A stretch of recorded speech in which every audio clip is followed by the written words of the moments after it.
VUC har gjort en kæmpe forskel for mig, især personlig udvikling og blive afklaret med, hvad jeg føler, jeg egentlig kan, men også at andre føler, at jeg kan noget. Jeg hedder Isabelle, og jeg er 24 år, og jeg går her på HF VUC Fyn som både fjernkursist og fremmødekursist.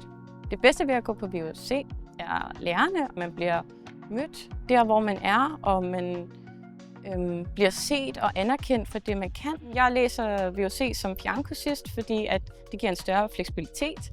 Jamen, det er jo kombineret i form af, at jeg har nogle hold på fremmøde, og så nogle hold som fjernundervisningshold.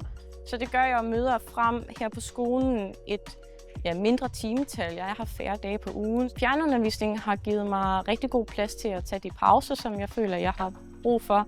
Mange af de medstuderende, jeg har mødt her på min fremmødehold, har også fjernundervisning, og der er jo mange med børn, hvor det giver dem jo et meget større frirum, og de kan bedre være der for deres børn. Jamen, jeg gik ind med en forventning i HF om, at det faktisk ville være rigtig svært, og så blev jeg egentlig mødt af det modsatte, og blev mødt af et meget læringsrigt rum, hvor jeg faktisk virkelig følte, at jeg lærte noget, som jeg ikke gjorde førhen. Det har helt klart gjort en stor forskel for mig og min selvopfattelse.